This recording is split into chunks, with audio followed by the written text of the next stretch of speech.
période où il y a l'élection présidentielle qui arrive dans 6 mois et en même temps où il y a la commission électorale indépendante qui boite.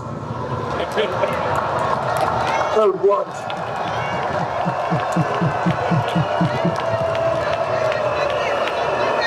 Elle boite. Elle boite au lieu de marcher.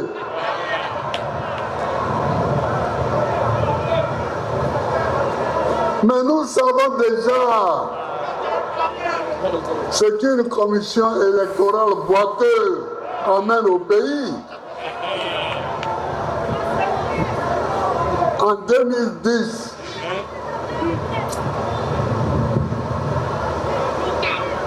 la commission électorale était dirigée par l'opposition.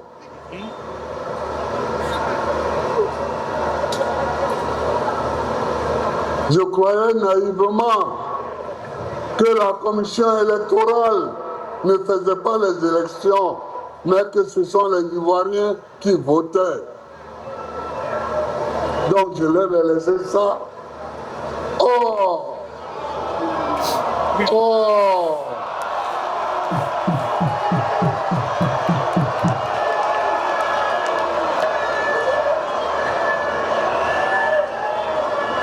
Oh, je me trompais.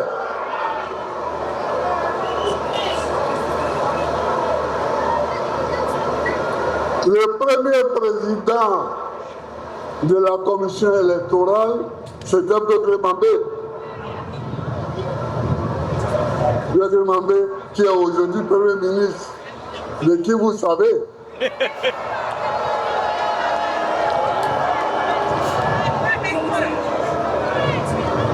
À un moment donné, Bégré Mambé avait déjà inscrit 400 000 noms, alors que les opérations n'avaient pas du tout commencé. Il y avait 400 000 noms inscrits. Quand j'ai vu ça, je l'ai renvoyé. Je l'ai renvoyé. Et j'ai demandé qu'on me propose un autre. On m'a proposé Youssouf Bakayoko. Oh. Oh.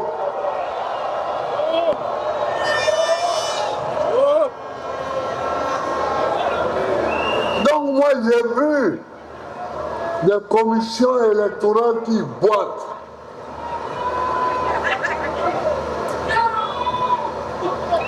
Je ne peux plus accepter une commission électorale qui rentre.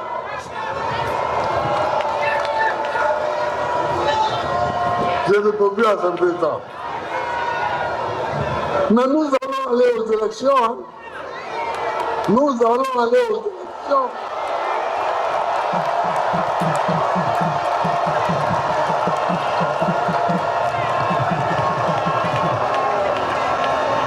Parce que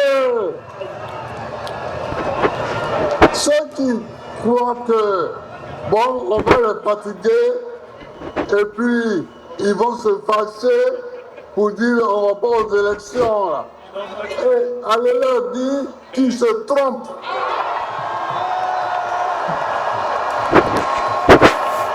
Et nous allons aller aux élections.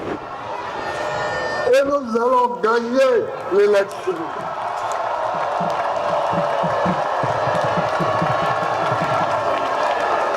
Nous allons aller aux élections et nous allons gagner l'élection.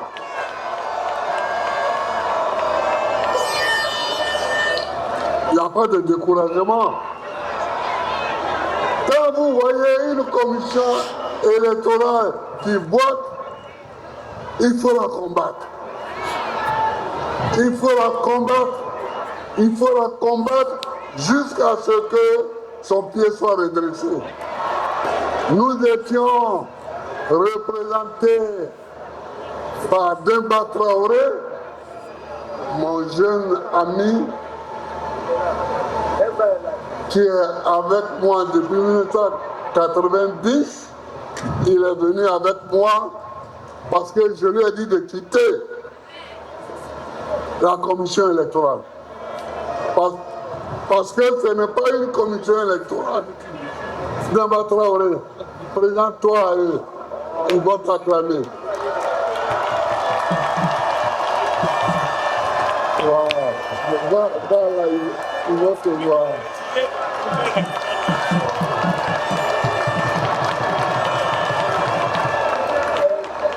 Merci.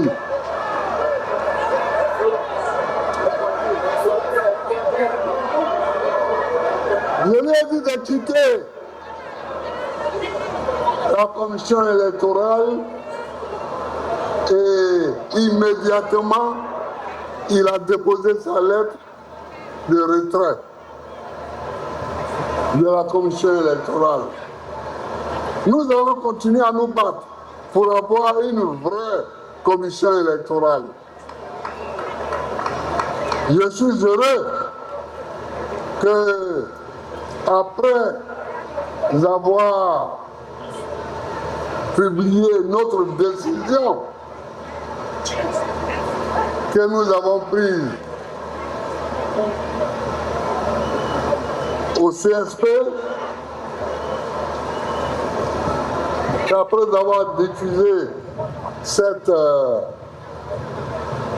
décision de retrait de la CEI,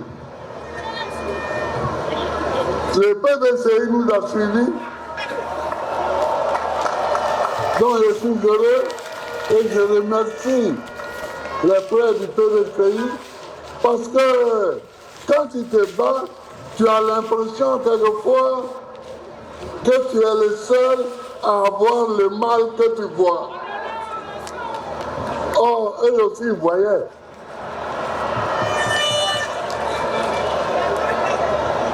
Akofi Benjo, remercie ton parti de nous avoir emboîté le pas. J'ai vu d'autres déclarations, la déclaration de Daniel Boni, etc. Et j'ai vu que tout le monde parlait maintenant de cette décision. C'est bien. C'est bien, mais ça ne suffit pas. C'est bien, mais ça ne suffit pas. Moi, je ne combats pas Pibert Koulibaly. Je combats un système global.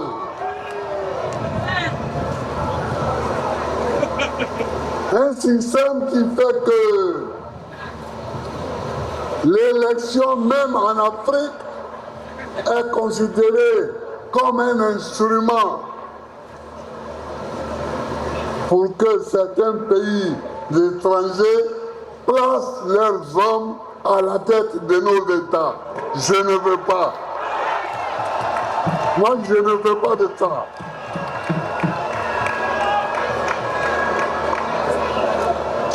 C'est pourquoi je parle de souveraineté. Qu'est-ce que c'est que la souveraineté? Quand on est souverain, on prend soi-même les décisions qui nous concernent.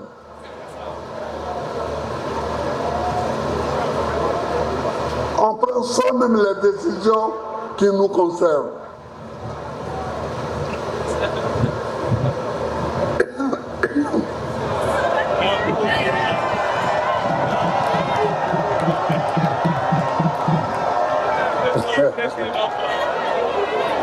Il faut me dire là tout.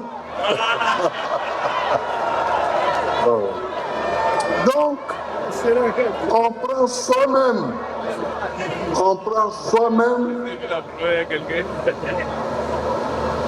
les problèmes, les décisions qui nous concernent. Comment? pour puiser dans l'histoire.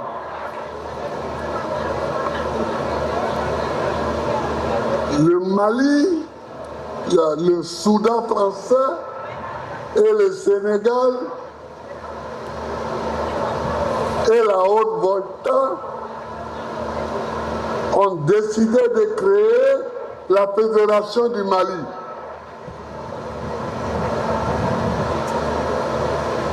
En 1958.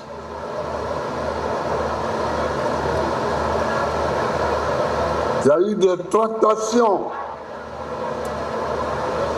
à Paris. Finalement, la Haute-Volta a quitté.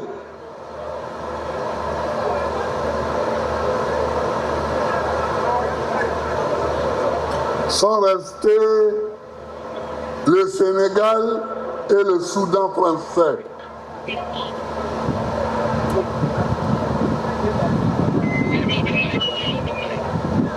Ils ont créé donc la Fédération du Mali. Modibo Keïta, leader du Soudan français, est devenu président de la République et Senghor est devenu président de l'Assemblée nationale. Mais quelques mois après, des micmacs parisiens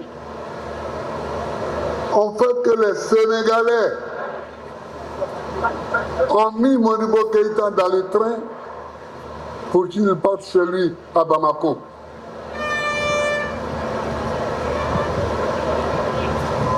Il est arrivé chez lui et Senghor a pris la présidence du Sénégal. C'est ça la non-souveraineté. Ça, c'est la non-souveraineté. Quand une décision qui vous concerne est prise ailleurs pour vous être imposée, c'est que vous n'êtes pas souverain. C'est que vous n'êtes pas souverain. Et je suis pour que les Africains soient souverains. C'est-à-dire pour qu'ils décident eux-mêmes ce qu'ils veulent faire pour leur pays.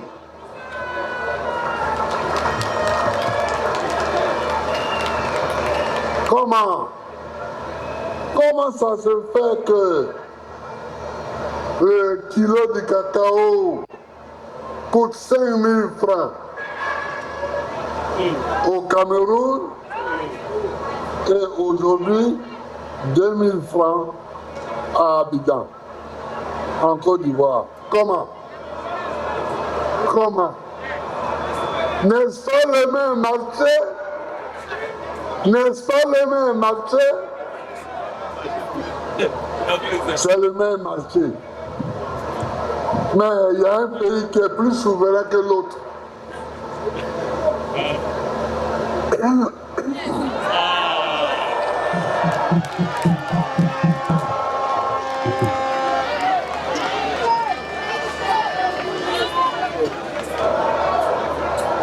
Pardonnez à la toux.